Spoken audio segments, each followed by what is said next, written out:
এক মহিলা কয়, হুজুর যেই মেহেদি আল্লাহ নবী দাড়িতে লাগাইছে, মাথায় লাগাইছে, সেই মেহেদি আপনি পায়ে লাগাতে বললেন, বাম হাতে লাগাতে বললেন, এটা মনে আপনার ভালো করে তাহকিক নাই, আপনি দেখে এসেন। আমার ফোন দেয়, এই মশলা শুনতে মাঝে মাঝে ফোন দেয় বিটিরাও। তা আমি বললাম, নবী পাক বলছে যে হাতে পায়ে লাগাতেই পারবা, কয়েকজন আপনার জানা নাই, হতেও নবী বলতেই পারে না যেই মেহেদি হুজুর চুল দাড়িতে লাগাইছে সেই মেহেদি আমি বাম হাতে লাগাবো, এরপরে পানি খরচ করবো, যাবে কোথায়? এই হাতটা গেল কোথায়? মেহেদি গেল কোথায়? আমি না, তা তো ঠিকই, ভালো কোথায় গেছে। একজন রাস্তায় দিয়ে হাঁটতেছি, একসাথে দুইজন যাইতেছি, এর মধ্যে রাস্তায় যে ছাগল বান্ধা দেন না, ছাগলের খুঁটো গাড়ে ওই পাশে রাস্তা টপকায়, ছাগল ওই পাশে যে ঘাস খায় না, তো এই একসাথে যাচ্ছি, এর মধ্যে রাস্তার উপর দিয়ে ছাগলের দড়ি, ওই লোক, আমি তো ডিঙ্গি চলে গেছি, উনি সেই ঘুরিয়ে ছাগলের নিচে দিয়ে খেজুরি কাটা বাবরার কাটার মধ্যে দিয়ে ঘুরিয়ে ওই পাশে যাই, আবার কয়, হুজুর আপনি আলেম, আপনি আশেক রাসূল, আল্লাহ নবীর মোহাব্বত আপনার অন্তরে আছে? কি কি ক্ষতি হচ্ছে কি? কয় যে আল্লাহর নবী যে ছাগলের দড়ি ঘাড়ে করে ঘুরছে সেই দড়ি আপনি ডিঙ্গেলেন।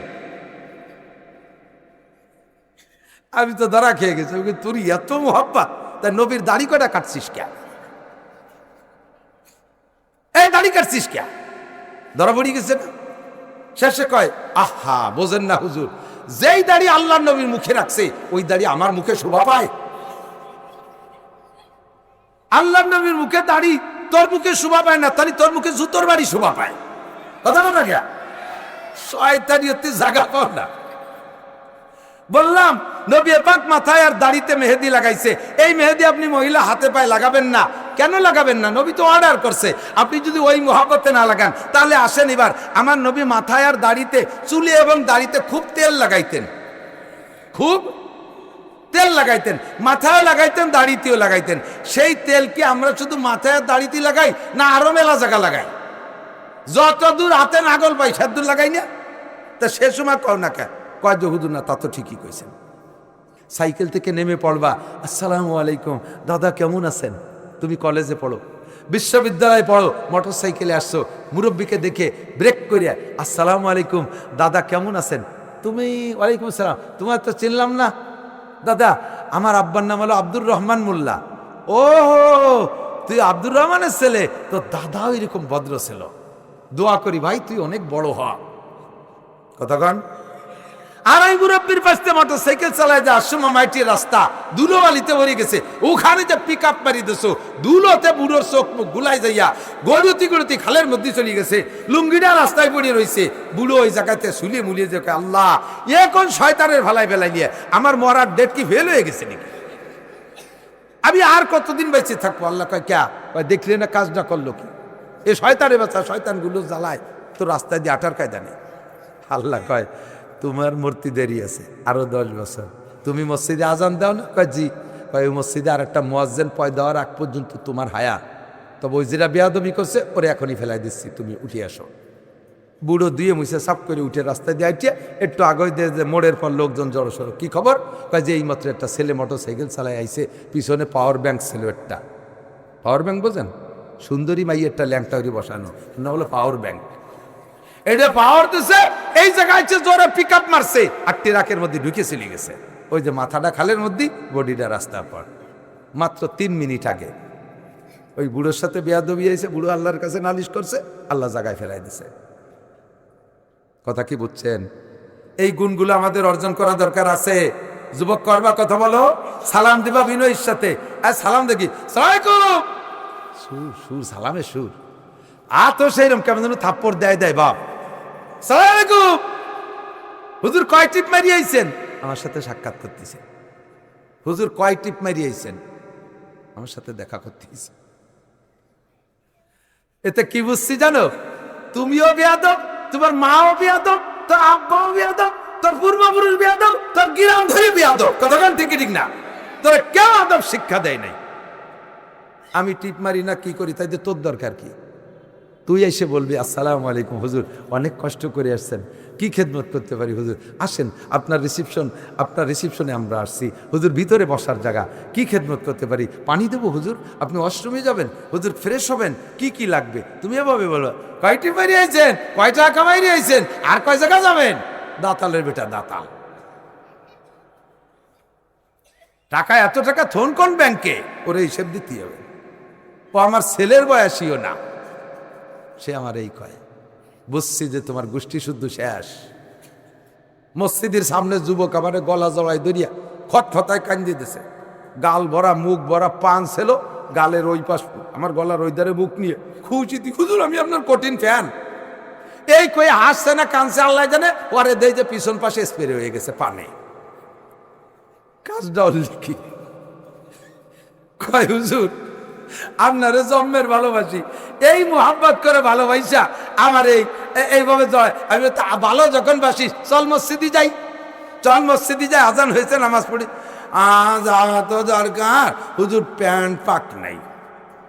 এই প্যান্ট 7 দিন পরতেছি, 2 না। নবী আলাইহিস সালাতু ওয়াস সালাম সাহাবায়ে কিরামদেরকে, কাফেরদেরকে তৎকালীন যে আশ্চর্য ঘটনা দেখাইছে, একে আরবিতে বলে মুজিজা। এই মুজিজা হুজুর দেখাইছেন 3200। যার একটা মুজিজা যদি এ জামানায় প্রকাশ পাইতো, হাজার হাজার লক্ষ হিন্দু কলেমা পড়ে মুসলমান হয়ে যেত। কারণ অমুসলমানরা এই আশ্চর্য ঘটনার ভক্ত বেশি। কতক্ষণ কেমন কেমন কথাকে বিশ্বাস করে একটা ধর্ম বানায় এনেছে। কয়ে হনুমানে সূর্যকে বগলের মধ্যে আটকাইয়া এই পাহাড়ের তো ওই পাহাড়ে চলে গেল। সূর্য কট্টুক আর হনুমান কট্টুক, সে সূর্যটারে সে বগলের মধ্যে আটকাই ফেলাইছে। যে সূর্য পৃথিবীর থেকে 13 লক্ষ গুণ বড়, সেই সূর্যরে বগলে আটকাই ফেলাইছে হনুমান। কে কবে কইছে তাই বিশ্বাস করে ধর্ম বানাইছে।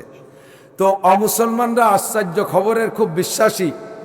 একটা ঘটনা যদি দেখাইতো তাহলে তারা কলেমা পড়তো। হাজার হাজার অমুসলমানরা, যেমন নবী আলাইহিস সালাতু ওয়াস সালামের কাছে রাত্রে আইসা আবু জাহেল কয়, পূর্ণিমার চাঁদনি রাত্রে, বাতিজা তোমাকে নবী বলে স্বীকার করতে পারি, তুমি যদি আকাশের চাঁদটাকে 2 টুকরো করে দেখাইতে পারো। কিচ্ছা শুনেছেন, এসে গেল একটু বলি। তো হুজুর, এ ক্ষমতা তো হুজুরের হাতে না, ক্ষমতা কার হাতে? চাঁদ দ্বিখণ্ডিত করার চ্যালেঞ্জ হুজুর গ্রহণ করতে পারেন নাই, কারণ হুজুর তো মানুষ। হুজুর বলেন এই ক্ষমতা তো আমার হাতের না। কুলিল্লাহুম্মা মালিকাল মুলক, এ জগৎ ও জগৎ সর্ব জগতের মালিক কে? চাঁদ রে ভাঙলে ভাঙবে আল্লাহ, আমি তো এটার দায়িত্ব নিতে পারি না। তবে তুমি বলেছো দেখি সাহেবে চাঁদ, চাঁদের মালিকের সাথে একটু যোগাযোগ করে দেখি। হুজুর জিম ধরে বসছে, জিবরিল আলাইহিস সালাম আসছে। মা কাহাজাম ইয়া রাসূলুল্লাহ, হুজুর কি চিন্তা করেন? হুজুর বলেন আজকে তো উপযুক্ত একটা সুযোগ পেয়ে গেছি। মিস্টার আবু জাহেল আজকে কলেমা পড়বে যদি চাঁদটাকে আকাশে 2 টুকরো করে দেখানো যায়। আমার আল্লাহ বিশাল পৃথিবীকে ধ্বংস করে দেবে, আসমান জমিনকে ধ্বংস করে দেবে। সামান্য এক মুহূর্তের ভিতরে সে আল্লাহ তাআলা চাঁদটাকে 2 টুকরা করতে তার একটু কষ্ট বেগ পেতে হবে না। জিব্রাইল তো তার মাধ্যমে যদি এত বড় আন্তর্জাতিক খ্যাতি সম্পন্ন ধামলা এইটা যদি আজকে একটু কলেমা পড়ে, তাহলে তুমি একটু আল্লাহর সাথে যোগাযোগ করো, দি হয় নাকি ঘটনাটা। জিব্রাইল কয় হুজুর ইসমির সোয়ান, একটু অপেক্ষা করেন, আসি। উপর থেকে জিবরিল ফি তারফাতিল আইন, চোখের এক পলকের মধ্যে আসমান থেকে ঘুরে আইসা আল্লাহর অর্ডার নিয়ে এসে নবীকে, ঘটনা হতে হবে তো নবীর একটু আঙ্গুলের ইশারা হতে হবে, তারপরে না আল্লাহ বলবেন, আল্লাহ কাজ করবেন। তো নবী পাককে জিব্রাইল বলে, হুজুর আপনি ওই আবু জাহেলের সামনে আঙ্গুল দিয়ে এমন করে একটা লম্বা দাগ দেন চাঁদের দিক তাকাইয়া। আবু জাহেল দেখতেছে, হুজুর আঙ্গুল দিয়ে ইশারা করলেন, চাঁদটা আকাশে 2 টুকরা 2 দিক সরে চলে গেল। বলবেন না সুবহানাল্লাহ? এখন আবু জাহেল কন্ট্রাক্টে আটকে গেছে না, কলেমা পড়তে হবে। তো হুজুর বলেন, চাচা যান কুল লা ইলাহা ইল্লাল্লাহ পড়েন, পড়েন। আপনার তো কথা ছিল আমি চাঁদ ভাঙতে পারলে আপনি কলেমা পড়বেন, তো চাঁদ ভেঙে দেখাইছি। তা আবু জাহেল কয় যে ভাতিজা কি চান বাংলো নাকি মাঝখানে মেয়া গাইছে দাঁড়ালো, বুঝতে পারতে জিনিস। কত বড় কবি! তাহলে তুমি কখন কলেমা পড়বা, আর কি বিশ্বাস লাগবে? রাতের বেলা বহিরাগতরা মক্কায় ব্যবসা বাণিজ্যের জন্য যে দল আসতেছে, ওরাও তো আকাশে দেখছে ঘটনা। যদি সত্যি তুমি চাঁদ টুকরা করে থাকো তাহলে সকালবেলা ওরা রিপোর্ট দেবে, ওদের রিপোর্টের পর আমি রেজাল্ট দেব। তা আচ্ছা ঠিক আছে হোক। এর আগেও আর একটা দাবি করছে, চাঁদ যদি আকাশে 2 খণ্ড করতেই পারো তাহলে চাঁদ 2 খণ্ডকে তুমি নামাইতেও পারো। চাচা এত বড় চাঁদে মক্কায় নামালি তো মক্কা মাটির তল ডেবি চলে যাবে। তাহলেই বুঝছি তুমি নবী না, তাহলে এটুকু করে দেখাতে হবে। জিবরিল বললেন শুধু ইশারা করেন। ওয়ানশাক্কাল কমার, কোরআন শরীফের আয়াতের শব্দ আছে। নবী পাকের আঙ্গুলের ইশারায় চাঁদ দ্বিখণ্ডিত। হুজুর এভাবে হাত দিয়ে ইশারা দিলেন, আর দুই টুকরা চাঁদ জমিনের উপরে আইসা জাবালে আবি কুবায়েস আর জাবালে কাইকুয়ান, মক্কা হেরেম শরীফের পাশেই দুইটা পাহাড়, দুই পাহাড়ের উপরে দুই টুকরা পড়ে গেছে। যেমন সাইজ হওয়া দরকার ওই সাইজ করে এসে পড়ছে। দুই চাঁদের মাঝখান দিয়ে ফাঁকা, ওই পাশের পাহাড়গুলো দেখা যাচ্ছে। হুজুর বলেন, চাচা এবার বলো লা ইলাহা ইল্লাল্লাহ মুহাম্মাদুর রাসূলুল্লাহ কও। কয় তাও কব সকালে, এখন হবে না। পথিকদের কাছে শুনে নেই। নবী আলাইহিস সালাম যে বিছানায় শুয়ে পড়ছেন, ওই খবিশটা রাত্রে আর ঘুমাই নাই। ও রাত ভর এই আগন্তদের অপেক্ষায় আছে। ফজরের সময় যারা মক্কায় পৌঁছে গেছে, এদের কাছে ওই আবু জাহেল যাইয়া জিজ্ঞেস করতে চাই, তোমরা রাত্রে আকাশে কিছু দেখছো? কয় যে হ্যাঁ, আমরা তো চলতি পথে একবার থেমেই গেছি যে সম্ভবত কিয়ামত হবে। শুনেছি আগের নবীদের কাছে যে যদি কিয়ামতের আগে চাঁদ খসে পড়বে, তারকা খসে পড়বে, সূর্য খসে পড়বে, এরপর আসমান ফেটে যাবে। ইযাস সামাউন ফাতারাত ওয়াইদাল কাওয়াকিবু ইনতাসারাত ওয়াইদাল বিহার ফুজ্জিরাত ওয়াইদাল কুবুর বুসিরাত, এই কথাগুলো শুনেছি। কবরের থেকে মানুষ বেরিয়ে পড়বে, সাগর শুকিয়ে যাবে, আসমান ভেঙে পড়বে, তারকারাজি ছিটকে পড়ে যাবে, সূর্য চন্দ্র খসে পড়বে, এগুলো শুনেছি কিয়ামতের আলামত। তো ভয় পাচ্ছিলাম যে আকাশে দেখি চাঁদটা ভেঙে গেল, এরপরে দেখি সা গতিতে মাটির দিকে চলে আসলো, তখনই আমরা থেমে গেছি, এই বুঝি কিয়ামত হয়ে গেল। কিছুক্ষণ পরে দেখি আবার সা গতিতে চাঁদ দুই টুকরা আকাশে গিয়ে সুন্দর করে মিশে গেল। একটু কন্যা সুবহানাল্লাহ। তাহলে আমার নবী যা নবীর কাছে যা দাবি করেছে, ও যতটুক দাবি করেছে তার চেয়ে বেশি দেখাইতেছে না। তাহলে আবু জাহেল এবার কলেমা পড়বে। হুজুর এসে বলছে, চাচা যান কি রিজাল্ট কি? কয় বাবা সবই ঠিক আছে, কিন্তু আমার আজকে একটা পাক্কা ইয়াকিন হলো। এতদিন মনে হতো যে তুমি ছোট মোটো কোনো টুটকা জাদুকার, আজকে পূর্ণ বিশ্বাস যে তুমি বিশ্বের শ্রেষ্ঠ জাদুকার। গুপ্তে নাবুদ মেসলে তু সাহের দেগার, আবু জাহেল কয় গুপ্তে নাবুদ মেসলে তু সাহের দেগার, সাহেরারা সার তুই ও তাজ সার। বাতিজা, আমি এতদিন মনে করতাম ছোট জাদুকর, মাটির উপরে জাদু করতে পারো, মানুষের উপরে জাদু করে তোমার দলে নিতে পারো। তুমি গাছের উপরে জাদু করো আর আঙ্গুল দিয়ে ইশারা দাও, মরমর করে শিকড় উঠে তোমার কাছে চলে আসে। রাস্তায় যে হাঁটো পাথরে জাদু করো, তারা তোমার কলেমা পড়ে, তোমার সালাম দেয়। মনে করতাম যে মাটির উপরে তোমার জাদু চলে, তুমি ছোট মোটো একটা জাদুকর। এখন দেখি তুমি আকাশে চাঁদের মধ্যেও জাদু করতে পারো। তোমার চাইতে বড় বড় জাদুকর পৃথিবীতে আর নাই।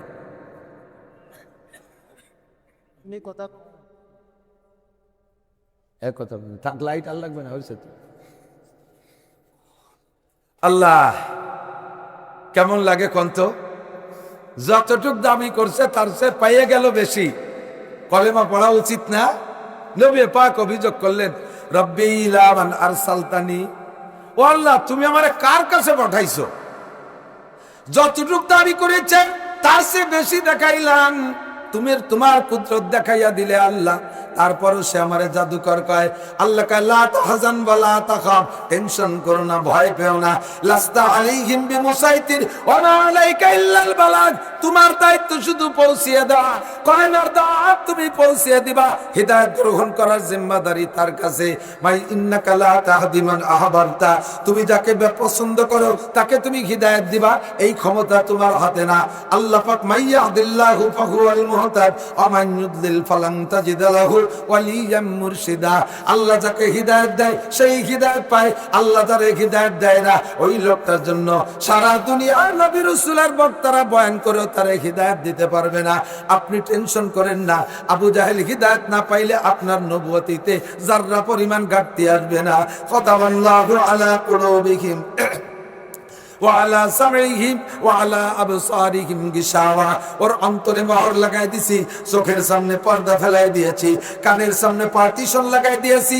হক দেখেও দেখবে না, হক বুঝেও বুঝবে না, হক রে শুনেও শুনবে না। আপনাকে তার জন্য, তারে হিদায়াত দেওয়ার জন্য দারোগা বানাই পাঠাই নাই। পিঠে পিঠে আপনি তারে কলেমা পড়াবেন, এ দায়িত্ব আপনার না। ওমা আলাইকা ইল্লাল বালাগ, আপনার দায়িত্ব শুধু তাবলীগ করা, পৌঁছে দেওয়া। আপনি আপনার দায়িত্ব পালন করেছেন, ওই পর্যন্ত থাক। আল্লাহ সাহাবায়ে কিরাম এরকম বহুত ঘটনা দেখছে, দেখে হুজুরকে বলতেছে, হুজুর আমরা তো এই জাতীয় আজীব আজীব ঘটনা দেখা আপনাকে নবী বলে স্বীকার করেছি, বিশ্বাস করেছি, আপনার কথায় আল্লাহকে চিনেছি। আমার দিক অর্ধেক তাকানো যায় না, নিজেরা দাঁড়ায় দেখতে হবে যে আমার কি ভালো লাগে, তাই আরবিটা গো ভালো লাগে। ও লাইট লাগবে না তো, যার দিক দেব তো, যেদিক দেওয়া লাগে না সেই দিক দাও। আল্লাহ সাহাবায়ে কিরাম বললেন, হুজুর তাহলে একটা সময় আসবে যে সময় আপনি থাকবেন না। এখন নবী আসেনি কি কথা কান? এই জাতীয় ঘটনার যদি আমরা দাবি করি তাহলে কেউ কি দেখাইতে পারবে? পারবে কথা কান না? চাঁদ দ্বিখণ্ডিত করে দেখাতে পারবে? সূর্য দ্বিখণ্ডিত করে দেখাইতে পারবে? নবী আলাইহিস সালাতু ওয়াস সালাম আলী রাদিয়াল্লাহু তাআলা আনহু রানের উপরে মাথা দিয়ে আসরের একটু আগে শুয়ে পড়ছে। শুইছে তো হুজুর ঘুমাই গেছে। ঘুমাইতে এমন টাইম পর্যন্ত চলে গেছে যে বেলা ডুবার একটু আগে আসরের মাকরু ওয়াক্ত পর্যন্ত চলে গেছে। এই সময় হুজুর ঘুম থেকে উঠছেন। অথবা হুজুর আসরের নামাজ পড়ছে, আলী পড়ে নাই, পড়িয়া হুজুর আলীর রানের পর মাথায় দিয়ে শুইছে। তো হুজুর তো নামাজ পড়ছেন, আলী পড়েন নাই, আর আলীর রানের উপরে নবী মাথা দিয়ে শুয়ে থাকার কারণে আলী হুজুরের ঘুম ভাঙ্গার নাই। এই করতে করতে বেলা ডুবার একটু আগে মাকরু ওয়াক্ত পর্যন্ত চলে গেছে। এই সময় হুজুরের ঘুম ভাঙছে। তো হুজুর আলী বলতেছেন, হুজুর আমি তো আসর পড়ি নাই, তা তুমি আমার আগে ডাকো নাই কেন? হুজুর আপনাকে যদি ঘুম ভাঙ্গাই তাহলে আপনার কষ্ট হবে, এজন্য আপনাকে ডাকি নাই। হুজুর আমি তো আসর পড়ি নাই। হুজুর বললেন, আল্লাহ তোমার আলী তোমার নবীর খেদমতে যাইয়া সে আসরের নামাজ পড়তে পারে নাই, এখন বেলা মাকরু ওয়াক্ত হয়ে গেছে, পরিমাণ মতো বেলা উঠাইয়া দাও, যে টাইম পর্যন্ত বেলা আসলে আসরের নামাজটা মুস্তাহাব ওয়াক্তে থাকে, বেলা সেখানে এনে দাও। আল্লাহর নবী দাবি করলেন, দোয়া করলেন, আল্লাহর হুকুমে বেলাটা আরো উঁচু হয়ে চলে আসলো। সহিহ বুখারী শরীফের হাদিস। সাহাবায়ে কিরাম বলেন, হুজুর এগুলো দেখে দেখে আমরা বুঝছি আপনি শেষ নবী, আপনি সহি নবী, আপনি সঠিক নবী, আর আপনার কথা আল্লাহকে পেয়েছি। আর এক সময় আসবে ঘটনাগুলো শুধু উলামায়ে কিরাম বলবে আর পাবলিক বুকার মতো শুনবে আর বিশ্বাস করবে। আমাদেরও ঈমান তাদেরও ঈমান, এই দুই ঈমানের মধ্যে পার্থক্য আছে। কাদের ঈমানের দাম বেশি? আমি যদি আপনাদের কাছে জিজ্ঞাসা করি আমাদের ঈমানের দাম বেশি না সাহাবায়ে কিরামদের ঈমানের দাম বেশি, তাহলে আমরা অবশ্যই বলবো, এটা আমাদের ঈমানি দায়িত্ব, আমরা বলবো সাহাবায়ে কিরামদের ঈমানের দাম বেশি। বলেন কাদের ঈমানের দাম বেশি? সাহাবায়ে কিরামের ঈমানের দাম বেশি। কিন্তু নবী আলাইহিস সালাম জবাব দিলেন কি?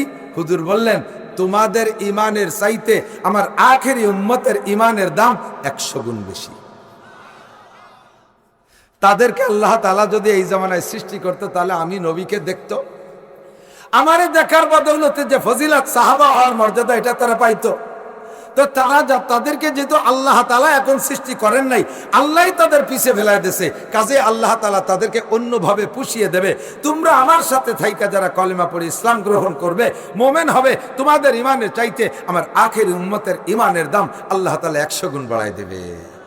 তোমাদের আমলের চাইতে তাদের আমলের মর্যাদা কত বেশি? হুজুর বলেন, মান তামাসসাকা বিসুন্নতি ইনদা ফাসাদে উম্মতি ফালাহু আজরু মিয়াতি শাহিদ। যেই সময় সুন্নতগুলো দুনিয়া থেকে বিলুপ্ত হতে থাকবে, মুসলমানদের অলসতা, আমাদের যুবক আমার দিক তাকাও, মুসলমানদের অলসতার কারণে সুন্নতগুলো বিলুপ্ত হতে থাকবে, অথবা মুসলমানদের ষড়যন্ত্রের শিকার হইয়া মুসলমানদের থেকে সুন্নতগুলো বিলুপ্ত হতে থাকবে।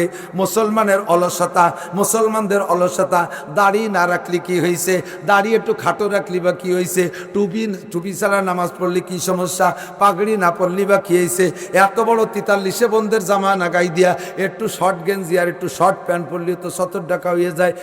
সুন্নতের এত দরকার কি? মেসাক না করে বিরাজ করলি তো হয়ে যায়। দাঁত পরিষ্কার হওয়া দরকার, একভাবে না একভাবে হলি তো হলো। দস্তারখান না বিছে গামছা বিছেই খেলাম, তাতে কি হয়েছে? এইভাবে ঢিল ছাড়তে ছাড়তে সুন্নতগুলো সবই ভিতরের থেকে শেষ, কথা বলেন না কেন? আর অমুসলমানদের অপকৌশল ষড়যন্ত্র সুন্নত বিদায় নেছে। বলবো দুই একটা, বলবো চোখে আঙ্গুল দিয়ে ধরাই দেই। আমরা টুপি পরি, টুপি নবীর সুন্নাত, টুপি নবীর সুন্নাত। এটা নামাজের সুন্নাত না, এটা মুসলিম পোশাকের ইউনিফর্ম সুন্নাত। শুধু নামাজের সুন্নাত না টুপি, 24টা ঘন্টা এভরিথিং, একেবারে অল এভরিথিং টুপি পরা সুন্নাত, নবী পাকের সুন্নাত। এই সুন্নাতে আমাদের থেকে সরানোর জন্য, ছুটানোর জন্য বহুত চেষ্টা করছে, কিন্তু লাস্ট ফিনিশিং মেডিকেল সায়েন্সের গবেষণায় ধরা পড়ছে না, পোশাকের অন্য জায়গায় হাত দাও, টুপি নামাইও না মাথার থেকে। কারণ টুপি হলো স্বাস্থ্যসম্মত। কেন? চুলের ভিতর দিয়ে জার্ম জীবাণু ঢোকে, এইটা ঠেকায় ক্যাপে। যার কারণে দেখবেন সমস্ত মেডিকেল কলেজ, হাসপাতাল এবং যত হাসপাতাল আছে, ক্লিনিক আছে, ওর ভিতরে যারা কাজ করে সবাই কিন্তু মাথায় ক্যাপ পরে, ঠিক না? উন্ডাই এটাকে স্বাস্থ্যসম্মত স্বীকার কইরা নিজেরাও ক্যাপ পরে। এখন আমাদের এই টুপিকে সরাইয়া অন্য টুপি ঢুকানোর পদ্ধতি কি? উন্ডা ষড়যন্ত্র লাগাইছে, এই টুপি বললি তো নামাজ পড়া যায়। এখন মুসলমানের মাথায় টুপি থাকতে হবে, স্বাস্থ্যসম্মত কইছি যেহেতু, কিন্তু এমন টুপি পরাই ছাড়বো যে টুপি বললে নামাজ পড়তে পারে না। সুন্দর করে আমাদেরকে অ্যাড দিয়ে দিছে, ভালো করে বুঝাই দিছে। ফার্স্ট ক্লাস আন্তর্জাতিক খ্যাতি সম্পন্ন পশ্চিমে শয়তান বক্তা, সে বুঝাই দিছে যে তোমাকে টুপিতে বারেন্দা নাই। আর বারেন্দা না থাকার কারণে সূর্যের তাপ, খরা লাগে চোখে, এতে ধীরে ধীরে চোখের পাওয়ার নষ্ট হয়ে যায়। এজন্যই তোমরা এই ক্যাপের সাথে একটা বারেন্দা লাগাও, স্বাস্থ্যসম্মত আরো ভালো হবে। উদ্দেশ্য হলো বারেন্দায় তো আর খুঁটি নাই, বারেন্দা লাগালি তো শক্ত কাপড় দিয়ে লাগাতে হবে। তো শক্ত একটা কাপড় দিয়ে বারেন্দা যদি এখানে লাগাই দেয়, তাহলে বারেন্দা অবস্থায় সিজদা দিতে পারবে না, ওই টুপি পরে নামাজও পড়তে পারবে না। কেসা ষড়যন্ত্র! একটা সুন্নাত মেসওয়াক, এদিক টাকান, মেসওয়াক আছে পকেটে? কয়জনের পকেটে মেসওয়াক আছে? পকেট খুঁজলে মোবাইল নাই কার পকেটে?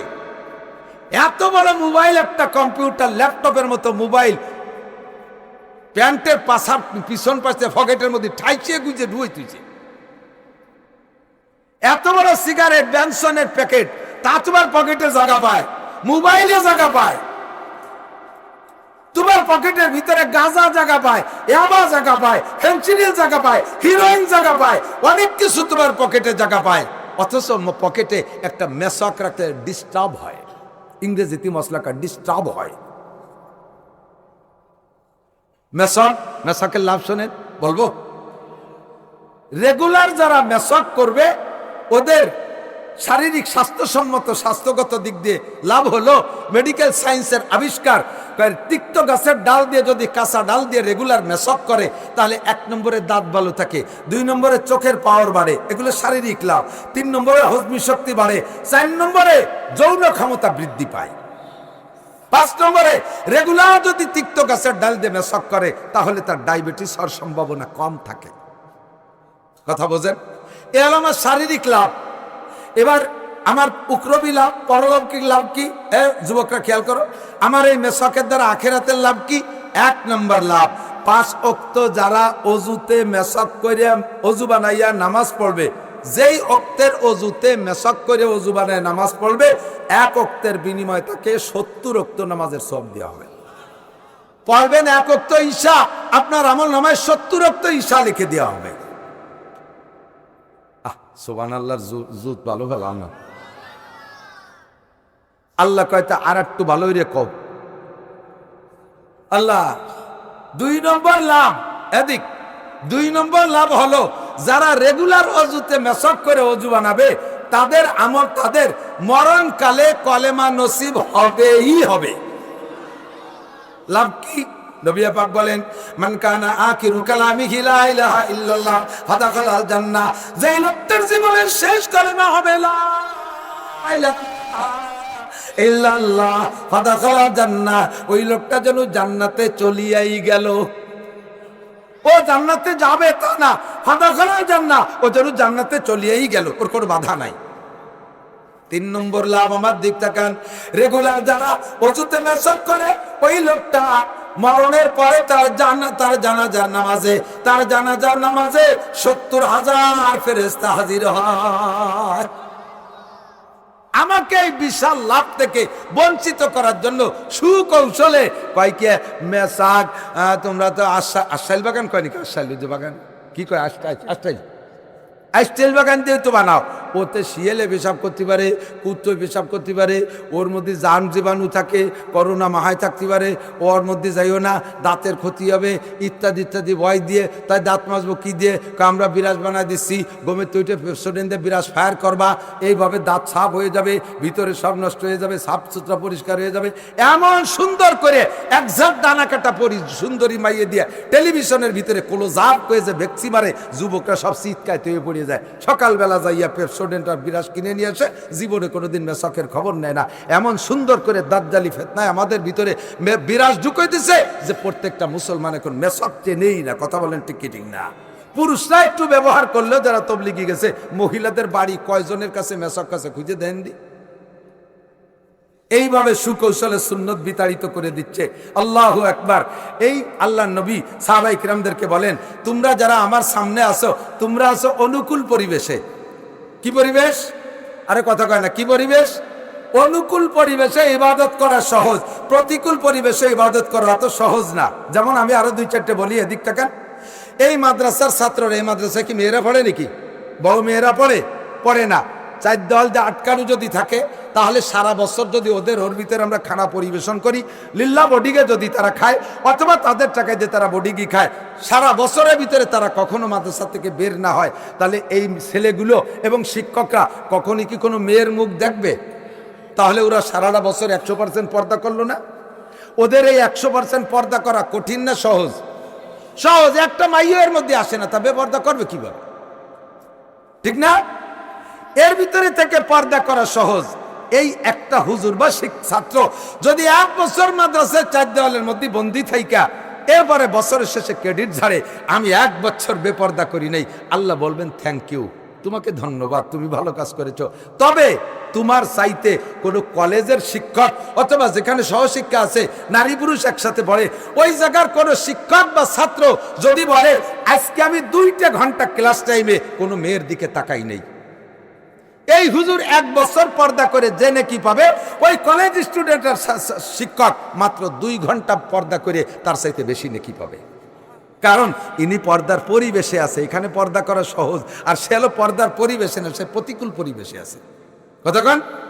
আমি যদি বলি আমি জীবনেও কোনোদিন আসামির কাছ থেকে ঘুষ খাইনি, কোনোদিনও আসামির কাছ থেকে ঘুষ খাইনি, এটা ভালো কথা। ঘুষ না খাওয়া তো ভালো কথা। আর আল্লাহ কায় খাও নাই কা? কাল আমি পুলিশি চাকরিও নেই। তো পুলিশি চাকরি না করে ঘুষ না খাওয়া, ঘুষ খাই নাই, এটা একটা ভালো কাজ। কিন্তু খাই নাই কেন?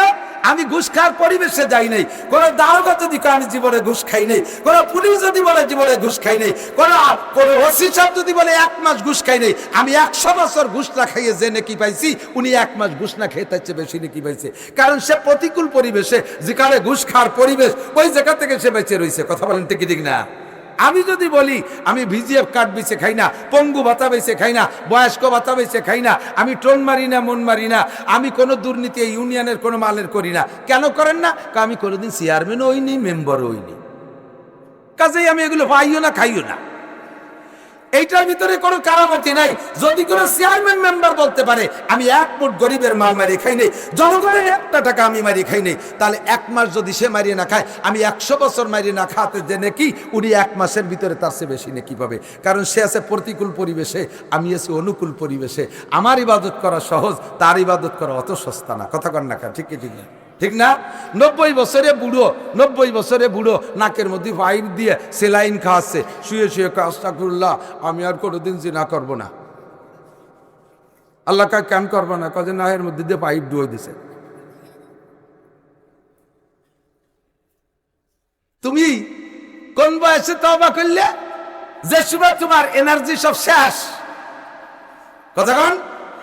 এনার্জি থাকতে এই যুবক, মাগুরার পান্নামদুলি, নিজনামদুয়ালি মাগুরার যুবকরা, যাদের এখন জেনা করার এনার্জি আছে, চুরি করার শক্তি আছে, ডাকাতি করার ক্ষমতা আছে, এবাগাজা ফেন্সিডিল খাওয়ার ক্ষমতা আছে, এই বয়সে যদি তওবা করো, তাহলে তুমি এই বয়সে তওবা করা।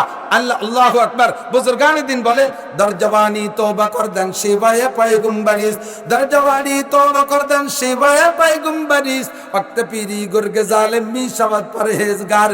বুড়ো হয়ে গেলে সুন্দরবনের রয়্যাল বেঙ্গল টাইগার সেও তওবা করে। বুড়ো রয়্যাল বেঙ্গল টাইগার দেখেন না আপনারা? তো দেখেন, আমি দেখছি। শরণখোলা গেছি মাহফিলি, তো বললাম যে 2 দিন মাহফিল, দিনের বেলা যখন আসি সুন্দরবনের একটু ভিতরে যাব। ওকে বিশাল সাহস, আমার তো কইছি ভিতরে যাব, ওরা খুশিতে আমার নিয়ে যাবে, আমার তো 1.5টা আবার সে শুরু হয়ে গেছে। দোয়া কালাম পড়িয়া ওগুলাখের শরীর বন্ধ দিয়ে কলামে আগে 5-6 জন, পিছনে 5-6 জন, ডানি ভাবে 2-3 জন থাকবি, বাগে থাবা দিলি তোকে খাবে, পরে যদি বাইসে থাকে আমারে খাবে। আমি আগেও যাব না, পাশেও যাব না। এই বলিয়া রওনা দিচ্ছি সব কজন নিয়ে, 15-20 জন নিয়ে সুন্দরবনে যাব। এর আগে একটা নদী আছে, ছোট্ট নদী। ওই নদীর উপরে একটা বাঁশের চার দিয়া, চার কয়তো চার, বাঁশের চার দিয়া, এই চারের গোড়ায় দেখি মুরব্বী একটা বসা, বাঘ, নড়ে চড়ে না। আমি কই হয়ে গেছে, যা দেখবো বলে ঢুকবো, দেখা হয়ে গেছে, আসসালামু আলাইকুম, তোমরা গেলি যাও, আমি যাব না। কয় যে হুজুর এই বাঘটা 1 সপ্তাহ এই জায়গা, নড়েও না চড়েও না, কিছু শিকারও করতে পারে না, খায়ও না, কবে তেরুজা রয়েছে আল্লাহ জানে। বয়স অনেক। এখন আগে লাভ দিলি সামনের দিক 22 হাত যেত, এখন লাভ দিতে গেলি 3 হাত ফাঁস হয়ে যায়, সেটুকু উঠতে পারে না। এখন মুরিদ হইছে, এই মুরিদের কোনো ভ্যালু নাই, এখন মুরিদ হওয়া লাগছে। সিংহের মতো শক্তি সাহস সব হয়ে গেছে গত, কোনো মতে আজ বেঁচে আছে ভাই খাকশিয়ালের মতো। কতক্ষণ বুড়োগে অবস্থা তাই, সিংহের মতো শক্তি সাহস সব হয়ে গেছে গত, কোনো মতে আজ বেঁচে আছি ভাই খাকশিয়ালের মতো। 80-90 বছরে বুড়ো, যে গুনার থেকেই তওবা করুক, ওই তওবার অত গুরুত্ব না, কারণ এখন তার গুনাহ করার এনার্জি নাই। উনার এখন ইবাদতের অনুকূল পরিবেশে চলে আসছে, তওবা করার অনুকূল পরিবেশে চলে আসছে। এই বয়সে তওবা করলে যেই সম্মান আমার 16, 18, 20, 22, 25, 30 বছরের যুবকরা যদি তওবা করে, এই 90 বছরে বুড়োর তওবা চাইতে আল্লাহর কাছে তার তওবার দাম অনেক বেশি। অনুকূল পরিবেশে ইবাদত করার চাইতে প্রতিকূল পরিবেশে ইবাদত করলে নেকি বেশি। তাই নবী বলেন আমার সঙ্গে তাইকা, এ যুবক আমার দিক তাকাও। হুজুর বলেন আমার সাহাবায়ে কিরাম তোমরা আছো অনুকূল পরিবেশে, আর আমার আখেরি জামানার উম্মত থাকবে প্রতিকূল পরিবেশে। আমার সাথে থাইকা আমার চেহারা দেখলে তোমরা দুর্বল, আমার কথা শুনলে তোমরা দুর্বল, আমার মুজিজা দেখলে তোমরা দুর্বল, আমার বয়ানে তোমরা গলা কাটায় দিতে সক্ষম, আমার বয়ানে তোমরা গলা কাটায় দিতে যতটা সহজ, আরে একটা সময় আসবে উম্মত হাতের নখ কাটা অত সহজ হবে না। হাতের নখ কাটা সুন্নত, এই সুন্নতটা আমল করা তার কঠিন হবে। এক শ্রেণীর নারী আর পুরুষ, যুবক যুবতী এই শুয়োরের মতো এরকম লম্বা লম্বা নখ রাখে, দেখছেন না? এই শুয়োরের নখ কাটতে বলেন কি কয়, আল্লাহু আকবার। পুলা পান্ডে এমন ভাবে এমন নোংরা আদর্শে আমরা তৈরি করে ফেলাইছি। সেদিন আমার চোখের সামনে 5 বছরই একটা পুলা, তার মা তারে চুল কাটাইতে আনছে, দড়িয়ে বাঁধতেছে, চুল কাটাইতেছে। ও চুল কাটানোর ভিতরে একটু চুল খাটো হয়ে গেছে বেশি, এই যে কান্না শুরু হচ্ছে, ওর মারেকে আমার চুল লম্বাই দিতে হবে। তুই কেন এত খাটো হলি আমার চুল লম্বাই না দিলে জায়গাতে যাবো না। শেষে আমরা উপস্থিত সবাই মিলে তার ওই চুলের প্রশংসা করছি। ওর মা ওরে আলাদা করে 500 টাকা দিয়েছে, তারপরে বাড়ি গেছে। এমন আদর্শে তৈরি হয়েছে চলচ্চিত্রের নায়ক নায়িকাদেরকে দেখে, টেলিভিশন, ফেসবুক, ইউটিউবের ভিতরে এই বান্দরে চুলা লাগে দেখতে দেখতে ওই চুলের মহব্বত এমন ভাবে ঢুকছে, 5 বছরে পোলাও চুল খাটো করতে চায় না। নখটা এমন ভাবে বানাইছে শুয়ের নখ, ও কার্তিক অলিবেরা কেমন তার কলজে কাটিয়ে যায়। নবী পাক বলে আমার সাথে থাইকা উহুদ বদর খন্দকে যাইয়া গলা কাটায় দিয়া যত সহজ, এক সময় আসবে হাতের নখ কাটা অত সহজ না। ওই সময় এই নখ কাটলে তাকে 100 শহীদের সওয়াব দেওয়া হবে। কন্যা সুবহানাল্লাহ। নখ কাটলে তাকে 100 শহীদের সওয়াব দান করা হবে। সুবহানাল্লাহ বিহামদি। ও দোস্ত, যে কথা বলতে চাইছি সেটা হলো, আবহাওয়া যদি অনুকূল হইতো চলে যায় জায়গা মতো, আমি যে আয়াত পড়ছি তার সামনে 2-4টে কথা বলবো। আবহাওয়া যদি অনুকূল হইতো, এ মাগুরার থেকে অনেক ফোন গেছে আমার কাছে, হুজুর কি সত্যিই পান্নানদুলি আসবেন? বলে হ্যাঁ, আমার স্বভাব, আমি দাওয়াত রাখলে আল্লাহ আমাকে যতক্ষণ বাঁচায় রাখে, কর্তৃপক্ষ ফেরত না দিলি, প্রাকৃতিক দুর্যোগে মারাত্মকভাবে না ঠেকাইলে, আর সরকার বাহাদুর যদি নিষেধ না করে, তাহলে আমি যাই। কাজেই ইনশাল্লাহ এখনো রেডি আছি, আসবো। আপনাদের এদিক বৃষ্টি কম নামছে, আমাদের ওদিক নামছে ধুমসা নামা। সে বৃষ্টি মুড়ি ছাতি নিয়ে রওনা দিছি ওয়াদা ঠিক রাখার জন্য। আবহাওয়া ভালো হলে এই আগান বাগান সব ভরে যেত মানুষে। একটু সিটে সিটে বৃষ্টি পাইছে, এমনি বলে না, এমনি ছাই, আরও পাইছে দক্ষিণে বাতাস, ওরছে জম্মের ওড়া। কাজেই এর ভিতরে আমরা প্রতিকূল উপেক্ষা করে আসতে পারছি। আমার বিশ্বাস অনুকূল পরিবেশে থাকলে আজকের মাহফিলে যে পরিমাণ নেকি পাইতাম, আল্লাহ তাআলা তার চেয়ে অনেক বেশি নেকি আমাদেরকে দান করবে।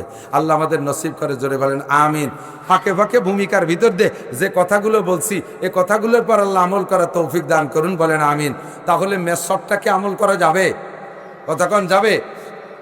যদি আপনি মেসাকের এগেনস্টে 1 কোটি টাকা দিয়ে বিরাস কিনছেন, যদি পাওয়া যায় আর কি, 1 কোটি টাকা দামের বিরাস পাওয়া যায়, 1 কোটি টাকা দিয়ে বিরাস কিনছেন, লাখখানিক টাকা দিয়ে পেস্ট কিনছেন, আর বিশ্ব সুন্দরী কোনো একটা মহিলারে দিয়ে আপনি দাঁত মাজাচ্ছেন, বাদ দিলাম উল্টো দিক, কোন পীর সাবরে দিয়ে আপনি বিরাস দিয়ে দাঁত মাজাইছেন, হুজুর আপনি বড় পীর, আমার দাঁতে একটা ঘষাই দিয়ে দেন, যাতে কিয়ামতে আল্লাহরে কতি পারি যে আল্লাহ অমুক পীর সাব আমার মুখের মধ্যে হাত দিয়েছে, এই মুখটি কিভাবে জাহান্নামে দিবা। আমার এক দাদা আছে খুব রসিক, উনি কয় বাড়ি, আমাকে ওদিক ছোট বাইরে বাড়ি কয়, ঠিক আছে নাকি, কয় বাড়ি আমি কোনো হুজুরে কিছু খাওয়াই না, সুযোগ পালি আমি হুজুরকে কাছ থেকে খাই, বুঝেন নাকি, আমি কোনোদিনও কোনো হুজুরে কিছু খাওয়াই না, সুযোগ পালি হুজুরকে কাছ থেকে খাই। আমি কই তাতে আপনি কিভাবে নেকি কামাই করবেন? না না, নেকি হোক আর না হোক, এর মধ্যে আমার একটা ইনকাম আছে। কি ইনকাম? কয় যে হুজুরকে কামাই হালাল, আমি যদি কোনো হুজুরির কাছে কিছু খাতি পারি, তাহলে হালাল তো আমার পেটে ঢুকলো, কিয়ামতে কব যে আল্লাহ এই হুজুরকে হালাল খাবার আমার পেটে, এই পেটে কিভাবে দোজখে দিবা। এই জন্য যে কোনো কৌশলে হুজুরকে কাছ থেকে কিছু খাওয়ার চেষ্টা করি। আর হুজুরকে খাওয়াই না কে? আমার তার মধ্যে সন্দেহ আছে, কোন হুজুরে খাই আরে বিপদে ফেলাবো। আল্লাহ যদি সেই টাকার বদলতে হুজুরে ধরে যে এই হুজুর তোর পেটের মধ্যে হারাম টাকা কে, সে সময় তো ওই হুজুর আমারও বিপদে ফেলাবে, নিজেও বিপদে পড়বে। কাজে আমি হুজুরকে খাওয়াই না, পারলে সুযোগ মতো খাই। পীর সাহেব ডাকি নিয়েছেন, হুজুর 1 কোটি টাকার বিরাস, 1 লাখ টাকার পেস্ট, আপনি একটু আমার দাঁতটা মাইজে দেন, আমি কিয়ামতে কব যে হুজুরের হাত আমার মুখে আছে, এই মুখে দোজখে দিতে পারবেন না। তবুও এই 1 কোটি টাকার বিরাস আর 1 লাখ টাকার পেস্টে আর পীর সাহেবের মাজনে আপনাকে একটা নেকিও দান করবে না, একটা নেকিও দেওয়া হবে না। গাছের একটা সাধারণ ডাল ভেঙ্গে আপনি একটু সুন্নতি তরিকায় মেসাক করবেন, আল্লাহ পাক আপনাকে 100 শহীদের সওয়াব দান করবে। যুবক, তোমার পকেটের ভিতরে কত কিছু আছে, যার যার পকেট সেই সেই ইনকোয়ারি করো, আমি খুঁজতে যাচ্ছি না, যার যার পকেটের খবর তার তার জানা আছে। হয়তো খুঁজতে গেলে দুটি আবার বড়ি পেয়ে গেলাম, লজ্জা পেয়ে বসতে পারো, আমি আর তা তালাশ করতে যাচ্ছি না। কিন্তু প্রত্যেকের পকেটে এমন কিছু টাকা পাইলো, একটু টিস্যু মুড়াইয়া পকেটে রাখা যাবে না? তুমি পেশাব করে ঢিলা ব্যবহার করো, যদি না করো তাহলে তোমার অবস্থা কি? আমার দিক তাকান, পেশাব করলে এই আলগা ঢিলা ঢালা অবস্থায় আমরা পেশাব করি, আলগা ঢিলা ঢালা, আমাদের লুঙ্গি বড় পাজামা বড়, একেবারে মন খুলে দিয়ে বসি, যেখানে যা আছে যাইয়ে সাফ হয়ে যায়। আর পেশাব করতে যদি টাইট হয়ে চিপে চেপে এইরকম থাকে, যে টাইট প্যান্ট পরি টাইট করে থাকে, তাহলে কি সবটুক পেশাব একবারে ক্লিয়ার হয় বলে মনে হয়? যেটুক থাকবে সেটুক তো পড়বেই আটা দেওয়ার পরে, তো পরে কোন জায়গা? এক তো ঢিলা দরও নাই, আরো টাইট প্যান্ট, এই হাঁটা দেওয়ার পরে যে পেশাবটুক পড়ছে সেটুক তো পড়ছে, যে জায়গা পড়ার দরকার সেই জায়গায় পড়ছে। মসজিদের সামনে যুবক আমার গলা জড়াই ধরিয়া খটখটায় কান্দিয়ে দিছে, গাল ভরা মুখ ভরা পান ছিল, গালের ওই পাশ আমার গলার ওই ধারে মুখ নিয়ে খুঁজি, হুজুর আমি আপনার কঠিন ফ্যান, এই কয়ে হাসছে না কানছে আল্লাহ জানে, পরে দেই যে পিছন পাশে স্প্রে হয়ে গেছে পানে। কাজটা কি কয়, হুজুর আপনারে জন্মের ভালোবাসি, এই মোহাব্বত করে ভালোবাসা আমার এইভাবে জয়, আমি ভালো যখন বাসি, চল মসজিদে যাই, চল মসজিদে যাই, আজান হয়েছে নামাজ পড়ি। যাওয়া তো দরকার, হুজুর প্যান্ট পাক নাই, এই প্যান্ট 7 দিন পরতেছি, 2 না, এমনি মোটা প্যান্ট, আর ডেলি 5-6 বার পেশাব করছে, প্রত্যেকবার 3-4 ফুট করে ওই জায়গা মাখাইছে, 5-7 দিন পর্যন্ত যদি এই পেশাব করা প্যান্ট ওই জায়গা থাকে, তো ওই জায়গাটা নির্দিষ্ট জায়গা, আগাগুলা যে যাই হোক না কেন, নির্দিষ্ট জায়গা একটা কুত্তো মারা গন্ধ হয়ে গেছে না? কয় যে হুজুর আমারে মসজিদে নিয়েন না, এই সুসো মারা গন্ধে আর কেউ নামাজ পড়তে পারবে না। মুসলমানের সন্তান তোর প্যান্ট কেন নাপাক থাকবে? ইন্নামাল মুশরিকুনা নাজিসুন, মুশরিকরা সর্বাবস্থায় নাপাক, তারা ঢিলা ব্যবহার করে না, কুলুপ ব্যবহার করে না, তারা পানি ব্যবহার করেন না ঠিক মতো, তারা কলেমা পড়ে নাই, তারা শারীরিকভাবে নাপাক, ইমানের দিক দিয়ে নাপাক, কলবের দিক দিয়ে নাপাক। মুসলমান কলেমার দিক দিয়ে কলবের দিক দিয়ে পাক থাকবে, অন্তরের ভিতরে শিরিক থাকবে না। লা ইলাহা ইল্লাল্লাহু মুহাম্মাদুর রাসূলুল্লাহ। কথা বলেন ঠিক ঠিক না? এই শিরিক মুক্ত ঈমান। আর বডিটা থাকবে পাক, সর্বক্ষণ তুমি ঢিলা ব্যবহার করবা পেশাব পায়খানায়, তাহলে তোমার শরীরটা পাক থাকবে। এই সুন্নত দুটোর উপর আমল করা যাবে তো ইনশাআল্লাহ? আল্লাহ তাআলা তৌফিক দান করুক। 3 নম্বর আর একটা সুন্নতের কথা বলে আমি যে এই কথা কইছ না, এই কথা কইছ না, বাড়ি জরুরি হলে মাই কি কর, সবাই শুনে আল্লাহ চুপ থাক। আল্লাহু আকবার। 3 নম্বরে একটা সুন্নত বলবো বলবো বলবো খালি শুনবেন নাকি আমলের নিয়ত আছে? আমলের নিয়ত আছে? কঠিন হয়ে যেতে পারে একটু। বলবো? আপনারা বলছেন বলে কিন্তু আমি বলতেছি, নালি কিন্তু বলতাম না। তাই নাকি? আমি তো অবশ্যই বলতাম, তো ঠেয়ালিও বলবো। দাড়ির সুন্নাত। কিসের সুন্নাত? মুসলিম শিয়ার। এটা মুসলিম শিয়ার। আল্লাহ পাক বলেন, ওয়ামান ইউআযযিম শাআইরাল্লাহি ফাইন্নাহা মিন তাকওয়াল কুলুব। যারা শিয়ারে ইসলামকে সম্মান করে তারা মুত্তাকিন। তারা কি? মুত্তাকিন। তো মুত্তাকিন হলে লাভ কি? আল্লাহ তাও কয়, ইন্নালিল মুত্তাকিনা ইনদা রাব্বিহিম জান্নাতুন নাঈম। তুমি মুত্তাকিন হতে পারো নাকি? দেখো টানি টুনিয়া, মুত্তাকিন হতে পারলে বিশাল নিয়ামত ভরপুর জান্নাত তোমাকে দিয়ে দেওয়া হবে মুত্তাকিন হতে পারলে। তাহলে মুত্তাকিন হওয়ার জন্য শর্ত কি? যারা খেয়াল করেন, শিয়ারে ইসলামকে সম্মান করা। আমার সাথে একটু এইভাবে বাংলাই কন, শিয়ারে ইসলামকে সম্মান করা। শিয়ারে ইসলাম মানে ইসলামের নিদর্শন। ইসলামের নিদর্শন মানে যা দেখলে ইসলামের কথা মনে পড়ে, আল্লাহর কথা মনে পড়ে। যেই দাড়ি দেখলে আল্লাহর কথা মনে পড়ে, ওই দাড়ি শিয়ারে ইসলাম। বোঝে নাই? এলাকায় মসজিদ দেখলে কি বোঝা যাবে? এই এলাকায় খালি হিন্দু। কি বোঝা যাবে? মুসলমান। মসজিদ দেখলে কার কথা মনে পড়ে? মাদ্রাসা দেখলে কার কথা মনে পড়ে? আল্লাহ আল্লাহ রসুলের কথা মনে পড়ে। কথাটা ঠিক না? জামা জুব্ব পাগড়ি দেখলে কার কথা মনে পড়ে? আল্লাহ আল্লাহ রসুলের কথা মনে পড়ে। কোরআন শরীফ দেখলে কার কথা মনে পড়ে? আল্লাহ আল্লাহ রসুলের কথা মনে পড়ে। সিনেমা হল দেখলে কার কথা মনে পড়ে? আল্লাহ আল্লাহ রসুলের কথা মনে পড়ে। হ্যাঁ, শয়তানের কথা মনে পড়ে। ঠিক না? স্কুল কলেজ ইউনিভার্সিটি দেখলে আল্লাহ আল্লাহ রসুলের কথা মনে পড়ে। কথাকার মনে পড়ে। মন্দির দেখলে কি আল্লাহ আল্লাহ রসুলের কথা মনে পড়ে? যা দেখলে আল্লাহ আল্লাহ রসুলের কথা মনে পড়ে তার নাম হলো শিয়ারে ইসলাম। আর এই শিয়ারে ইসলামকে যারা সম্মান করে, শ্রদ্ধা করে, আমলে আনে, মোহাব্বত করে, তাদেরকে নবী পাক বলেন, আল্লাহ পাক বলেন তারা মুত্তাকিন। আর মুত্তাকিনদের জন্য বিশাল নিয়ামত ভরপুর জান্নাত। বলেন না সুবহানাল্লাহ? তাহলে শিয়ারে ইসলাম এমন দিক।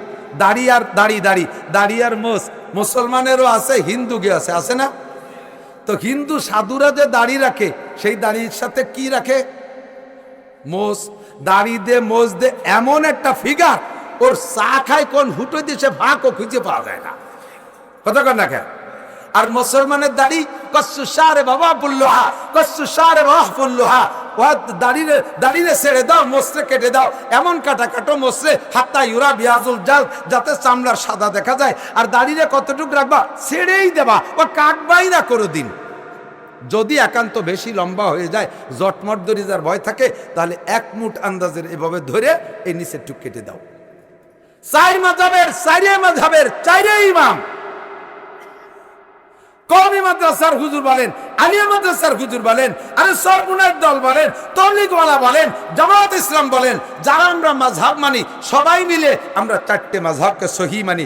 1 নম্বরে হানাফি, 2 নম্বরে শাফি, 3 নম্বরে মালিকি, 4 নম্বরে হাম্বলি। 4 মাযহাবের কথা বলেন, 4 মাযহাব সহি। 4 মাযহাব কি? এই 4 মাযহাবের 4 ইমাম বলেছেন, 1 মুঠের আগে যদি কেউ দাড়ি সাইটে কাইটে ফেলে, ওই দাড়ি না, ওই দাড়ি নুস্য দাড়ি। কি দাড়ি? লুচ্ছ দাড়ি। 1 মুঠের আগে যদি ইমাম দাড়ি কাইটা সাইটে ফেলে, ওই ইমামের পিছনে নামাজ পড়া মাকরুহে তাহরিমি। আহসানুল ফতোয়া 3য় খণ্ড বাবুল ইমামাত, প্রত্যেকটা ফতোয়ার কিতাবে লেখছে 1 মুঠের আগে যদি ইমাম দাড়ি কাইটে সাইটে খাটো করে রাখে, তাহলে ওই ইমামের পিছনে নামাজ পড়বেন না। আপনার এত সুন্দর নামাজটা কেন আপনি নষ্ট করবেন? তো ইমামের যদি এই দোষ হয়, মুসল্লিরা একটু খাটো করে কাটলি তাকে গুনাহ হবে না? হবে না? মেসি কাটিং দাড়ি, বগলও একটুক দাড়িও সেটুক, খেজুনি দাড়ি। এই পরিমাণ দাঁড়িয়ে যদি সুন্নত মনে করে ওই লোকটার ইমান নষ্ট হয়ে যাবে। কারণ কি, সে যা সুন্নত না তার সুন্নত সাব্যস্ত করলে একে বলা হয় মুনকারে সুন্নাত, একে বলা হয় তাহরিফে সুন্নাত, তাবদিলে সুন্নাত। তাবদিল আর তাহরিফ আর তাগায়ুরে সুন্নাত, সুন্নত পরিবর্তন করে দেওয়া, এটা বেঈমানির লক্ষণ। এটা নবী পাকের হুকুমকে অস্বীকার করা, মানে নবী পাককে অস্বীকার করা। ভালো করে মনে রাখবেন, মসজিদের ইমাম যদি চুল দাড়ি পাইকে সাদা হয়ে গেছে, তাতে যদি কালো কলব লাগায়, কি কলব? কালো কলব লাগায় চুল দাড়িতে, ওই ইমামের পিছনে নামাজ পড়া মাকরুহে তাহরিমি। আহসানুল ফতোয়া বাব 3য় খণ্ডের ভিতরে দেখবেন, আল্লাহ বাবুল ইমামতের মধ্যে কি কলব?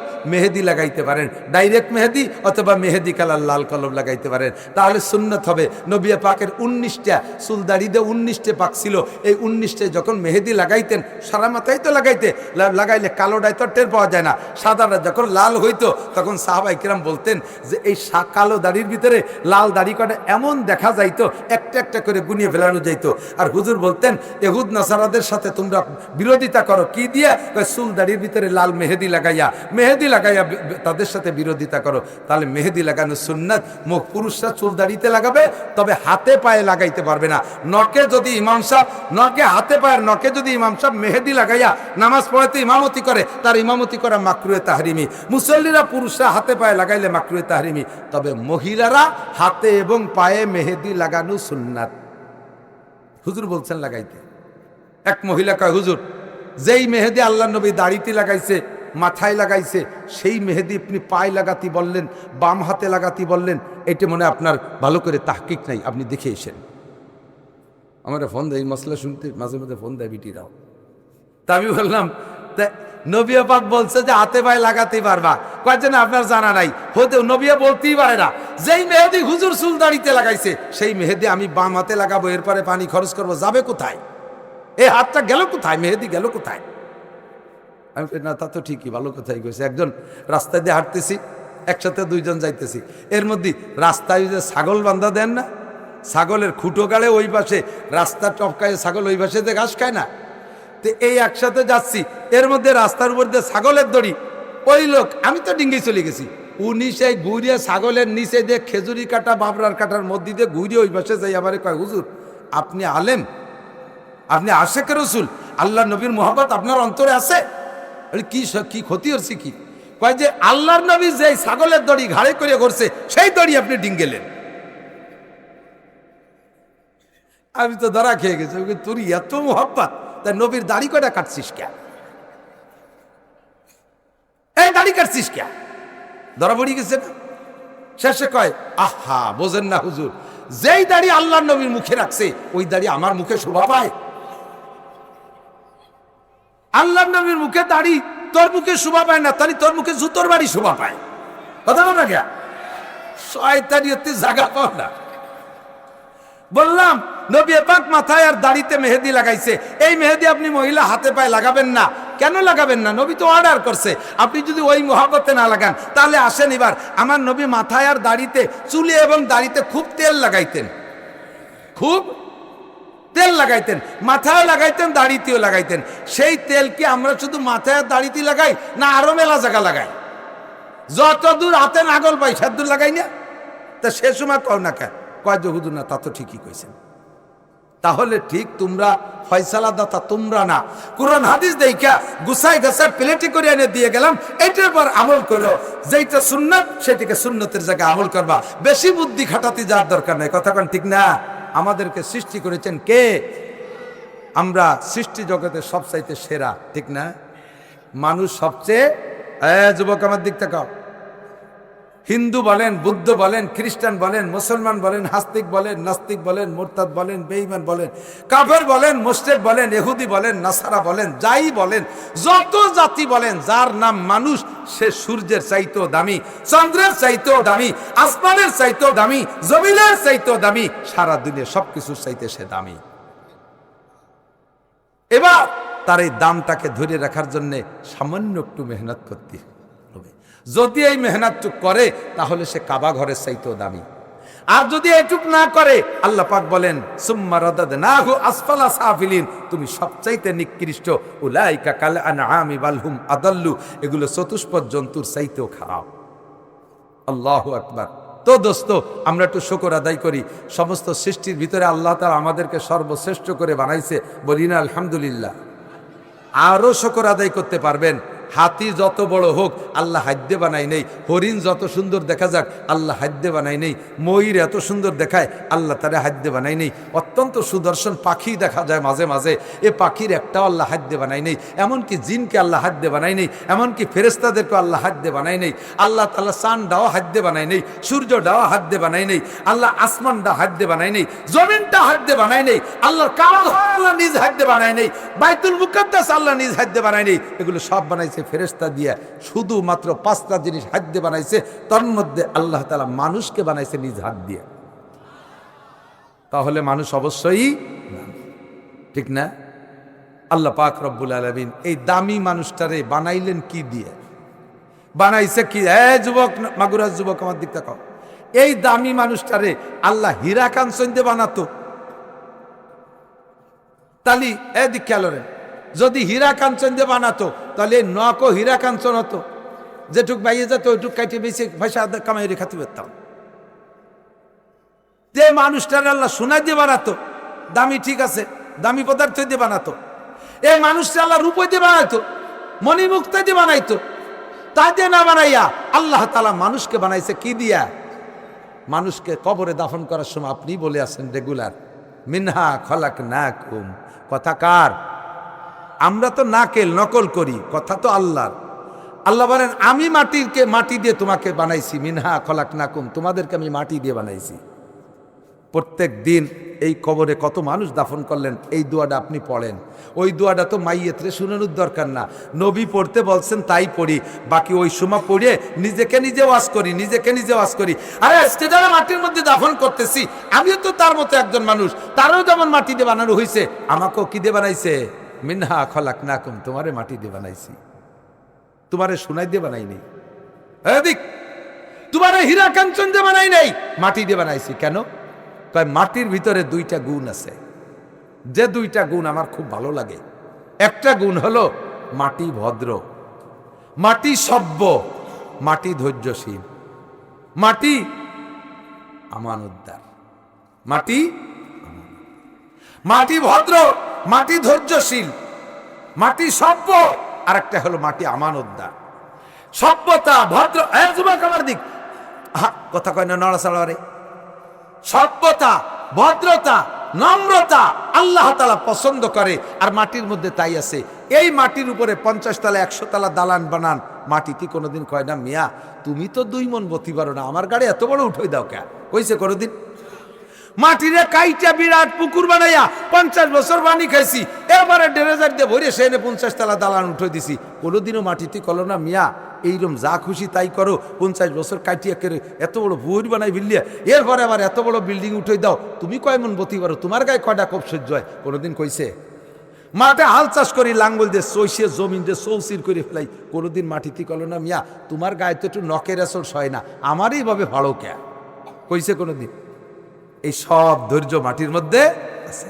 মাটি কোনোদিন কয় না আর কতকাল তোর পাত তলে থাকবো, আমি একটু মাথায় উঠবো, কইছে কোনোদিন? সে পায়ের নিচেই থাকে, কঠিন ধৈর্যশীল। 2 নম্বরে আমানতদার।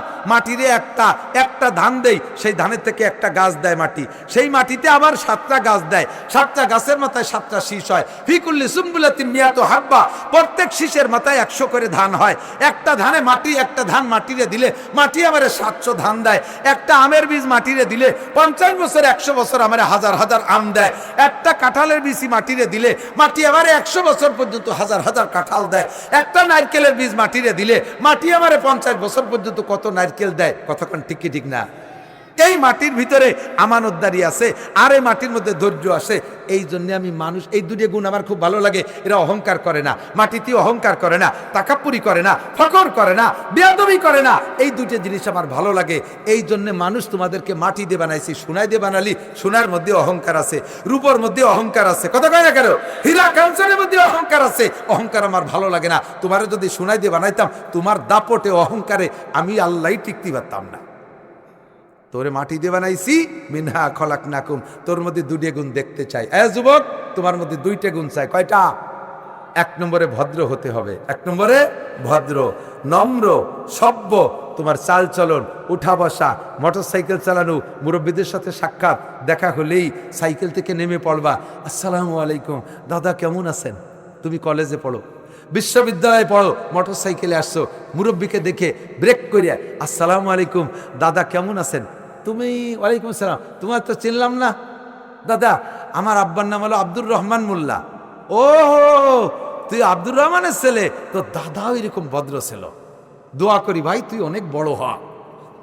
কতক্ষণ আর এই মুরব্বীর পাশে মোটর সাইকেল চালায় যা আসছো মামাইটির রাস্তা ধুলো বালিতে ভরে গেছে, ওখানে যে পিক আপ মারি দিছো ধুলোতে বুড়োর চোখ মুখ গুলাই যাইয়া গড়তি গড়তি খালের মধ্যে চলে গেছে, লুঙ্গিটা রাস্তায় পড়ে রয়েছে, বুড়ো ওই জায়গাতে শুলিয়ে মুলিয়ে যে আল্লাহ এ কোন শয়তানের ভালাই বেলাই নিয়ে আমার মরার ডেট কি ফেল হয়ে গেছে নাকি, আমি আর কতদিন বেঁচে থাকবো। আল্লাহ কয় ক্যা, দেখলে না কাজটা করলো কি, এ শয়তানের বাচ্চা শয়তানগুলো জ্বালায় তো রাস্তায় দিয়ে আটার কায়দা নেই। আল্লাহ কয় তোমার মূর্তি দেরি আছে আরো 10 বছর, তুমি মসজিদে আজান দাও না। কয় জি। কয় ওই মসজিদে আর একটা মুয়াজ্জিন পয় দেওয়ার আগ পর্যন্ত তোমার হায়াত, তবে ওই যেটা বেয়াদবি করছে ওরে এখনই ফেলাই দিচ্ছি, তুমি উঠে আসো। বুড়ো দুয়ে মুছে সাফ করে উঠে রাস্তায় দিয়ে আইটিয়া একটু আগে দিয়ে যে মোড়ের পর লোকজন জড়সড়ো, কি খবর। কয় যে এইমাত্র একটা ছেলে মোটর সাইকেল চালায় আইছে, পিছনে পাওয়ার ব্যাংক ছিল একটা, পাওয়ার ব্যাংক বোঝেন, সুন্দরী মাই একটা ল্যাংটা ওরি বসানো, না হলো পাওয়ার ব্যাংক, এটা পাওয়ার দিছে, এই জায়গায় জোরে পিক আপ মারছে আর ট্রাকের মধ্যে ঢুকে চলে গেছে, ওই যে মাথাটা খালের মধ্যে বডিটা রাস্তার পর। মাত্র 3 মিনিট আগে ওই বুড়োর সাথে বেয়াদবি হয়েছে, বুড়ো আল্লাহর কাছে নালিশ করছে, আল্লাহ জায়গায় ফেলাই দিছে। আল্লাহ তুমি এত তাড়াতাড়ি দোয়া কবুল করো। আল্লাহ কয় এইরকম মজলুমরা ছাড়তে যে দেরি আর সে আজিমে পৌঁছাইতে দেরি নেই।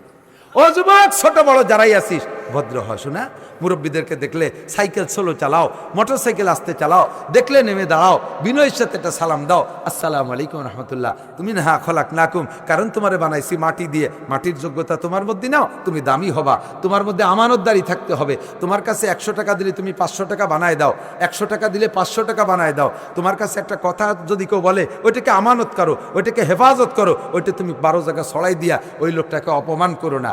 এই ভদ্রতা, নম্রতা, সভ্যতা, আমানতদারি আল্লাহ তাআলা পছন্দ করে বিদায় আল্লাহ কা মিনহা খলাক নাকুম, তোমারে বানাইছি আমি মাটি দিয়ে। কথা কি বুঝছেন? এই গুণগুলো আমাদের অর্জন করা দরকার আছে। যুবক করবা কথা বলো, সালাম দিবা বিনয়ের সাথে, আর সালাম দেখি সালামালাইকুম, সুর সুর সালামের সুর, তো সেইরকম কেমন যেন থাপ্পড় দেয় বাপ, সালামালাইকুম হুজুর কয় টিপ মারি আইছেন, আমার সাথে সাক্ষাৎ করতেছে, হুজুর কয় টিপ মারি আইছেন, আমার সাথে দেখা করতেছে। এতে কি বুঝছি জানো? তুমিও বেয়াদব, তোমার মাও বেয়াদব, তোর আব্বাও বেয়াদব, তোর পূর্বপুরুষ বেয়াদব, তোর গ্রাম ধরে বেয়াদব। কথাটা ঠিক ঠিক না? তোর কেউ আদব শিক্ষা দেয় নাই। আমি টিপ মারি না কি করি, তাই তোর দরকার কি? তুই এসে বলবি আসসালামু আলাইকুম হুজুর, অনেক কষ্ট করে আসছেন, কি খেদমত করতে পারি হুজুর, আসেন আপনার রিসিপশনে আমরা আসছি হুজুর, ভিতরে বসার জায়গা, কি খেদমত করতে পারি, পানি দেবো হুজুর, আপনি ওয়াশরুমে যাবেন হুজুর, ফ্রেশ হবেন, কি কি লাগবে, তুমি এভাবে বলো। কয়টি মারি আইছেন, কয় টাকা কামাই আইছেন, আর কয় জায়গা যাবেন, দাতালের বেটা দাতাল, টাকা এত টাকা থন কোন ব্যাংকে, ওরে হিসেব দিতে হবে। ও আমার ছেলের বয়সীও না, সে আমার এই কয়, বুঝছি যে তোমার গোষ্ঠী শুদ্ধ শেষ। কতক্ষণ আদবতা জস্তে আজলত পে এলাহি বেনে বরসার বেরো হর যা কে খাহি, আদবতা জস্তে আজলত পে এলাহি বেনে বরসার বেরো হর যা কে খাহি। আদবের টুপি মাথায়, ও যে দেখেন একটা লাইট মারতেছে, আদবের ঠেলায়, মাদ্রাসার মসজিদে আদবের ঠেলায় লাইট মারতেছে। আমি ওদিকে আদব পড়াই আর ও জায়গাতে ফুকাস মারে। মিনহা খলাকনাকুম, মানুষে বানাইছে মাটি দিয়া, এদিক থেকে আফিহা নুইদুকুম, আল্লাহ কয় আবার তোমারে মাটির মধ্যে এনেই ছাড়বো। খেয়াল, আরে খেয়াল কর, এই কথা কইস কি কইছি গদি, তা চ শুনবি না, তা তুই বুঝে বুঝি ওর মোবাইল বড়, দেখছেন কিভাবে ফিট করে বুঝে রে শালা, তা সেই মানুষের যে ভালো স্কুলের গুলো তুই কেউ কনতে শিখবি।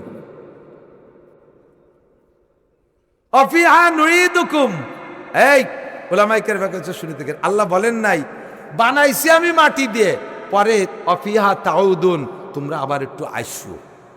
মাটির মধ্যে আবার একটু আইসো। এ বলে নাই, যদি কয় যে আইসো তাহলে কি কেউ যাব? আল্লাহ কয় তোমার আশা লাগবে না, নুরিদুকুম, যে যেখানে থাকিস আমি কান ধরে মাটির নিচে এনেই ছাড়বো।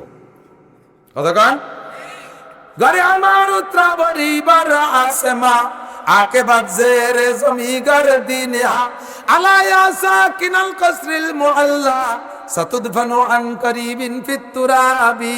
500 তলা দালানের উপর তলায়ও যদি তুমি মরো, তোমাকে রাখা হবে কোথায়? মাটির নিচে। নুরিদুকুম, এই কবরস্থানে এনেই ছাড়বো। আবার এই কবরস্থানে মাটি হয়ে গেছো, তুমি মনে করছো যে বাইসে গেলাম, মাটি তো হয়ে গেছে, আর কোনো জয় ঝামেলা নাই। আল্লাহ কয় অমিনহা নুখরিজুকুম তারাতান উখরা। ওদিনও আল্লাহ বলবে না অমিনহা তাখরুজুন, তোমরা একটু বের হয়ে আসো। এ কায় কে কোন জায়গা মরছো, আগানে বাগানে মাগুরা ফাগুরা দিয়ে, আমি তো সব জায়গা মনে নাই আমার, কিরা কোন জায়গা মরে মাটির তলে গেছে, একটু উঠিয়ে আসো না, একটু উঠিয়ে আয়, আমি বিচার করবো, একটু উঠিয়ে আয়। এগুলি কেউ উঠবে? যা কাম করে মরছি, উঠলি খবর আছে, কাজেই উঠা যাবে না। আল্লাহ কয় ও আমি বলবোই না, বলবোই রে যে বেরোয় আসো। আমি কয় নুখরিজুকুম, বের করেই ছাড়বো, বের করেই ছাড়বো। শ্মশানে পুড়াইয়া ছাই বানাই দিছিস, ও মূলটা আমার হাতে আছে। আরে কোন কবরস্থানে বাঘে খাইছে, সাপে খাইছে, কুমিরি খাইছে, মাটি পানির তলে ডুবে চলে গেছিস, সবগুলো আমার কাছে হিসাব আছে। নুখরিজুকুম তারাতান উখরা, আবার এই মাটি থেকে বের করেই ছাড়বো। কথা কন, আল্লাহ তাআলার এই ক্ষমতা আছে না নাই? ও দোস্ত, এই কবরস্থানে কত মানুষ মাটি দিলেন, আর এই দোয়াটা পড়লেন। এই দোয়াটার তর্জমা আপনি খেয়াল করেন নাই, তর্জমা কিন্তু আজকে বলছি। তাহলে আমাকে মাটির থেকে আল্লাহ বানাইছে, দাবি আল্লাহর যা, সেটা আমি আল্লাহকে দেব। আবার মাটির মধ্যে আমাকে নিয়ে ছাড়বে। মাটির মধ্যে যাইতে হলে আমাকে রেডি হয়ে যেতে হবে। প্রথম ঘাঁটি, প্রথম রিমান্ড ঘর আমার জন্য কবরস্থান। ওই জায়গা আমাকে যদি অ্যারেস্ট করে ফেলে, তাহলে কিন্তু আর বাঁচার কায়দা নেই। ও জায়গা বাঁচার উপায় একমাত্র 5 ওয়াক্ত নামাজ। 5 ওয়াক্ত নামাজটা ঠিক করে কবরে যান। আবার কিয়ামতের ময়দানে উঠতেই হবে, আল্লাহ উঠেই যাবে। উঠাইয়া 4টি প্রশ্ন করা হবে। মেন আন উমরিহি ফিমা আফনা, 70-80 বছরের সময় কোথায় লাগাইছো? আন শাবাবি ফিমা আবলা, এ যুবক যুবতী, যৌবনকালটা ফেসবুক আর ইউটিউবের পিছনে রাত 2টা-3টে পর্যন্ত এভাবে নষ্ট করছি। শিক্ষা সফরে আকাম কুকাম করিয়ে কলেজের পিছনে দাঁড়ায় দাঁড়ায় ভাও গল্প করে সময় নষ্ট করছিস। সময়টা কোথায় কাজে লাগাইছিস একটু কইয়ে যা। আর 3 নম্বরে আল মালিহি, মাল কোত্থেকে কামাই করছো, কোথায় খরচ করছো, করে যাও। 4 নম্বরে মাদা আমিলা বিমা আলিমা, মাওলানা নাসির সাহেব সহ উলামায়ে কিরামের কাছ থেকে বহুত কথা জীবনে শুনেছো, শিখেছো, এই কথাগুলোর পর আমল করছো, খট্টু করছো, কয়ে যাও। আল্লাহ তাআলা আমাদের সকলকে সঠিকভাবে জবাব দিয়ে, বরঞ্চ যেন জবাবের সম্মুখীন হতে না হয়, বিনা হিসাবে পার হতে পারি, বলেন আমিন। বিনা হিসাবে পার হতে পারি, বলেন আমিন। পরবর্তী যারা আসবে তাদের থেকে বয়ান শুনবেন। জামাতের সাথে আজকের নামাজটা পড়া যাবে না ইনশাআল্লাহ? আজকের ঈশা জামাতে পড়া যাবে তো? আজকে ঈশা জামাতে পড়া যাবে। একজন বেনামাজে আজকে এখানে থাকবো না, কমপক্ষে আজকের ঈশাটা জামাতের সাথে পড়বো। সুবহানাল্লাহি বিহামদিহি, সুবহানাল্লাহিল আযীম, সুবহানাকাল্লাহুম্মা বিহামদিকা, আশহাদু আল্লা ইলাহা ইল্লা আনতা, আস্তাগফিরুকা ওয়া আতুবু ইলাইক। আসসালামু আলাইকুম ওয়া রাহমাতুল্লাহ।